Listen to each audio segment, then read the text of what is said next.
Good morning, everybody in Fairbanks. Bob Miller here, coming to you from Juneau. Wanted to give you our weekly update. I will be reading off of a few notes, so when you see me look away, I'm not ignoring you. I'm just checking where I'm at.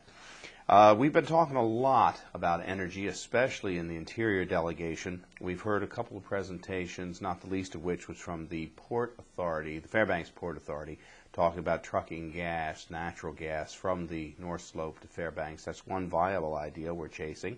We're also hearing things from the Arctic Alliance and taking in information from Energy Cura. We'll keep you briefed on how all of those are turning out. There are any number of subcommittees that are closing out, and what that means is they are wrapping up their business as far as finance and what the budget impacts are going to be. And we've already finished up with the Military and Veterans Affairs Group, the Fish and Game, and also the Labor and Workforce Development, focusing on Alaskans that are working here, and then also the Commerce, Community, and Economic Development. All those subcommittees have closed now, and we're getting ready to submit new information to the governor to modify parts of his budget. Some of the activity that's taking place in Juneau, well, if you're watching the news at all, you can't help but miss that probably the hottest topic that's going on right now is the governor's move to change the tax and oil taxes regime that's currently in place called ACEs, and that is getting no end of attention. At this point, the governor is suggesting that it may cost us about $1 billion in additional money, tax credits, etc., going to the developers.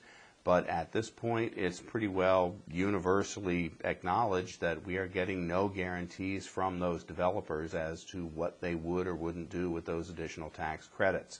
It's going to be quite contentious, and we're going to continue to talk about it at almost every avenue.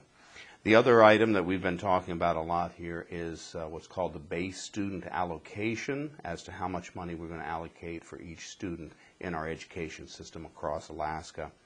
Last weekend, I was back in Fairbanks along with Representative David Guttenberg and Senator Joe Thomas. We had quite a successful community meeting over at the Gold Stream Fire Station.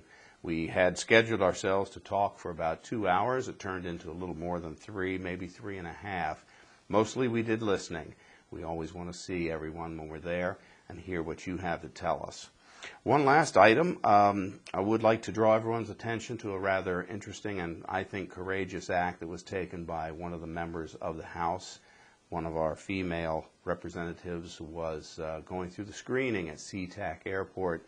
TSA detected a problem that happened to have resulted from this woman being a cancer survivor, and apparently the prosthetic device that she was wearing now after her breast surgery triggered some sort of a reaction. Well, rather than submit to the full TSA pat-down, she chose to take the ferry home. So she's been on the boat for about 3 days. I think she came into town last night. We all stood up and applauded her in the House, and I think it was a very courageous move, and maybe time for us to ask TSA to review some of their procedures. Well, that's going to be it for this week. Please contact our office with any concerns, questions, ideas.